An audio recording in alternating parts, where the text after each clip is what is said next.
크리스마스 잘 보내셨나요? 시장도 다행히 크리스마스 이브를 잘 보낸 것 같습니다. 뉴욕 증시가 1% 안팎의 강한 상승세로 2부의 거래일을 마치는 모습이었는데요. 사실 오후 1시까지만 개장을 했기에 거래량이 굉장히 적으면서 변동성이 클 줄 알았지만 우려했던 것은 나타나지 않았습니다. 오히려 산타 랠리를 탄 모습이었죠. 네, 올해는 말 그대로 기록적인 한 해였습니다. 26개월째 미국 증시 강세 흐름이 이어지고 있는 가운데 S&P 500은 그 안에서도 57번의 신고가 랠리를 펼쳤는데요. 이러한 강세 흐름 시장에서는 마치 크루즈선과 같다라고 평가를 합니다. 한번 출발하면 멈추기가 어렵다라는 뜻인데 24일 2부 때도 그런 강세 흐름이 여전히 시장에는 강하게 드리워졌었죠. 구체적인 내용들 확인을 해보도록 하겠습니다. 24일 증시 상황 체크해볼까요? 네, 산타 랠리의 시작일이 바로 지난 24일이었는데요. 크리스마스 이브 산타 랠리의 시작이 좋았고요. 선물을 받은 듯한 모습이었습니다. 다우지수가 0.91% 강세를 보였고 나스닥 지수 1.35%, S&P 500 지수 1.1%가량 오름세를 보였습니다. 장중에 흔들림 없이 3대 주요 지수 모두 우상향 곡선을 그리는 것을 확인을 할 수가 있었고요. 이 덕분에 나스닥은 2만 선을 그리고 S&P 500 지수는 6천 선을 회복했다라는 것도 확인할 수가 있었습니다. 산타 랠리의 시작이 좋았는데 산타 랠리란 마지막 5거래일부터 새해 첫 2거래일까지 흔히 오르는 그런 시장을 이야기합니다.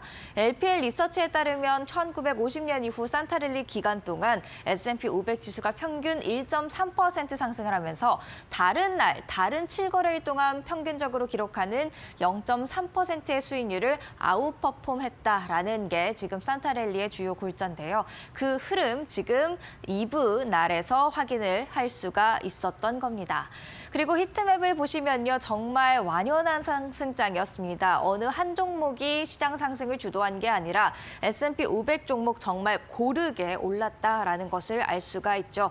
초록색이 상승했다라는 의미가 되는데요. 섹터별로 봐도 S&P 500에 포함되어 있는 11개 섹터 모두 다 상승하는 모습이었습니다.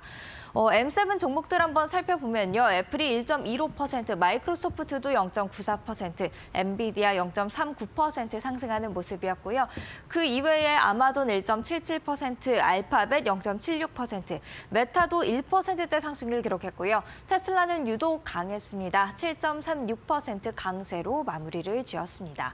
그렇다면 빅테크 이슈부터 하나하나 점검해 보도록 하겠습니다. 애플이 1.15% 강세를 보였는데 사실 특별한 이슈는 없었습니다만 AI 사이클에 대한 기대감 이런 이야기들 계속해서 나오고 있죠. 그 가운데 지금 화요일장에서 52주 신고가를 기록하는 모습까지도 나와 있습니다. 엔비디아 0.4%가량 올랐는데요. 반다리서치가 분석했길 개인 투자자의 자금이 300억 달러나 유입되면서 엄청난 유입액이 올해 엔비디아에서 포착이 됐다라는 이야기 들려왔고요. 테슬라 유독 빅테크 안에서도 강한 상승률 기록했는데 7%대나 크게 올랐죠. 현대차의 이슈도 있었지만 월요일장에 이어서 계속해서 강한 반등을 이어나가고 있는 모습인데 미국의 12월 FOMC 충격 이후 유독 M7 종목 중 약했던 게 테슬라입니다. 하지만 이렇게 한번 반등을 시작하니까 다시 강하게 올라오는 모습들 확인을 할 수가 있었습니다. 계속해서 다른 이슈들 확인을 해보겠습니다. 반도체주도 확인을 해봐야겠죠. 유독 히트맵에서 반도체주 그래도 반짝 빛나는 모습이었는데요. 브로드컴 실적 발표 이후 계속해서 시장의 주목을 받고 있습니다. 화요일장에서도 3.15% 오름세를 보이면서 12월 랠리를 이어가는 모습이었죠. 올해 벌써 120%의 수익률을 기록하고 있는데 이 120%의 절반가량이 지금 마지막 실적 발표 이후 나타나면서 최근 들어서 정말 강한 상승 흐름 보여주고 있는 게 바로 브로드컴이 될 것 같습니다. AMD도 1.36% 강세를 보였는데요. 저평가됐다라는 월가의 그런 이야기들이 많이 나오고 있죠. 추가 상승 여력은 약 46%가 있습니다. 내년에도 AMD 훈풍을 탈 수 있을지 같이 지켜보시죠. 텍사스 인스트루먼트 1.21% 오름세를 보였는데요. 중국과 겨루고 있는 범용 반도체에서 지금 생산을 하고 있는 텍사스 인스트루먼트인데 그럼에도 불구하고 같이 함께 올랐다라는 점에 주목을 할 수 있을 것 같습니다. 다른 종목들도 이어서 확인해 보겠습니다. 은행주입니다. 미국 대형은행이 연준 상대로 소송을 걸었습니다. 주요 이유는 바로 이겁니다. 연내 스트레스 테스트 투명성이 부족하다라는 건데요. 스트레스 테스트란 은행의 재무 건정성을 위해 2008년 금융위기 이후 도입된 제도가 되겠습니다. 은행 자본의 불필요한 변동성과 또 불합리한 요구사항을 초래하고 이는 금융 서비스 비용 상승으로 이어진다라면서 투명성이 부족한 데 따른 부작용들을 같이 언급을 했는데요.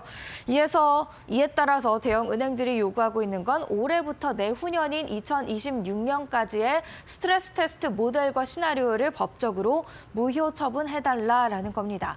이미 트럼프 행정부가 들어오게 되면 대형 은행들에 대한 규제 완화가 있을 것이다라는 기대감에 금융주 대선 전후로 또 오르기도 했었는데요. 이렇게 스트레스 테스트에 대한 저항까지 더해지면서 지난 화요일장에서는 무려 1% 이상의 상승률을 기록하는 모습이었습니다. 계속해서 다른 종목들도 확인을 해보도록 하겠습니다. 비트코인 가격이 다시 10만 달러 코앞까지 나오고 있는 모습입니다. 5거래일 차트 지금 함께 보고 계신데요. 한때는 9만 5천 선 정도, 9만 4천 선까지도 내려가는 모습이었는데 크리스마스 이브를 기점으로 다시금 비트코인 가격에 힘이 실리면서 지금 9만 9천 선까지 올라오면서 10만 선 바라보고 있는 상황이 되겠습니다. 비트코인 관련주도 이렇게 비트코인 가격이 함께 빠지면서 약세 흐름을 보인 바 있었는데요. 코인베이스, 마이크로스트래티지 대표적인 비트코인 관련주로 분류가 되어 있고 또 라이엇 블록체인과 IREN은 블록체인 채굴업체가 되겠는데요. 모두 지난 5거래일 동안에는 큰 하락률을 기록한 바 있습니다.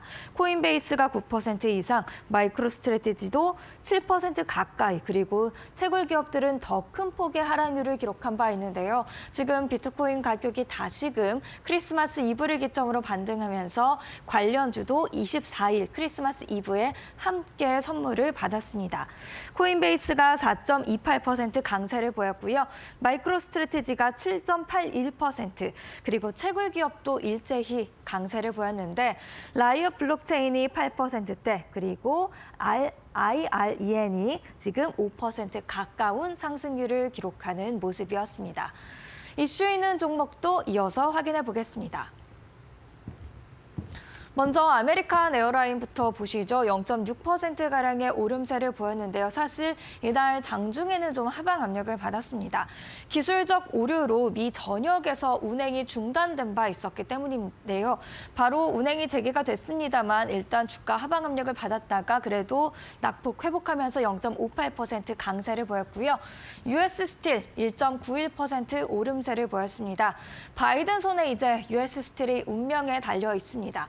US 스틸을 일본 제철이 계속해서 인수하려고 시도했는데 철강 산업을 내줄 수 없다면서 바이든 대통령 이렇게 저항한 바 있었죠. 그런데 이제 15일 안에 바이든 대통령이 이 운명을 결정해야 한다고 합니다. 인수를 승인할 수도 있고 거절할 수도 있고 아니면 협상을 다시 해라라는 그런 결론을 내릴 수도 있는데요. 협상을 다시 한다고 해도 트럼프 차기 행정부가 들어서게 되면 트럼프 또한 일본 제철이 US 스틸을 인수하는 것을 반대하고 있기 때문에 부정적인 여론이 강해질 수가 있겠습니다. 마지막으로 인터내셔널 시웨이즈 준비되어 있습니다. 9.3% 큰 상승률을 기록했는데 12월 30일 기준으로 S&P 소형주 600지수에 새롭게 편입이 된다고 합니다. 이 소식에 패시브 자금들이 몰려올 것을 예상하면서 주가 강하게 오른 것으로 풀이됩니다.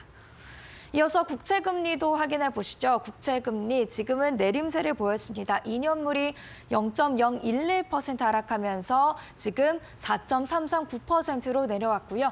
10년물 국채금리도 0.008%포인트 하락하면서 4.591%로 내려오는 모습이었는데요. 사실 10년물 국채금리 장중에는 4.6%를 기어이 돌파하기도 했습니다. 그만큼 지금 국채금리가 굉장히 높은 수준에서 등락을 반복하고 있기 때문에 이렇게 높은 수준을 유지하고 있는 국채금리는 위험 자산인 주식시장의 하방 압력으로 작용할 수 있다는 점 참고를 하시면 좋겠고요. 지금 주식시장 오르고 있긴 합니다만 국채금리도 함께 오르는 특이한 현상이 나타나고 있기 때문에 앞으로의 주식시장 향방 조금 민감하게 바라보실 필요가 있을 것 같습니다. 그렇다면 국제 유가와 국제 금값도 마지막으로 체크해 보겠습니다. 큰 움직임이 조금은 나타났습니다. 일단 WTI가 1.1% 오르면서 배럴당 70달러 선 다시금 올라오는 모습이었는데요. 단기적인 시장에 대해서는 좀 낙관적인 의견들이 많은 상황입니다. FG 애널리스트는 연말 거래량이 적기 때문에 그리고 앞으로 당분간 70달러 수준 안팎에서 등락을 반복할 것 같다. 큰 변동성은 이 수준에서 나오지 않을 것 같다라는 이야기를 했고요. 국제 금값 상대적으로 상방 압력은 적었습니다. 0.3%가량 오름세를 보였는데 연준과 차기 행정부에 대한 정책이 고려되면서 상승 압력을 받았다라는 겁니다. 연준의 경우에는 기준금리 인하가 계속해서 이어질 수 있겠다라는 측면이었고요. 차기 행정부에서는 관세 정책이 지금 여기 금값에 고려됐다라는 의견이 있습니다.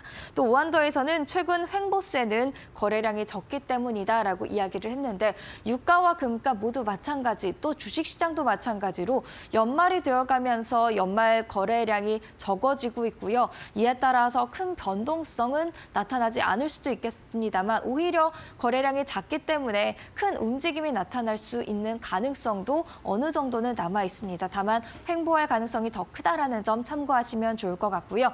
연말 이제 얼마 남지 않았습니다. 2025년을 앞두고 있는데 과연 2025년에는 또 시장이 어떤 흐름을 보일지 마켓 시그널과 계속 하셔야겠고요.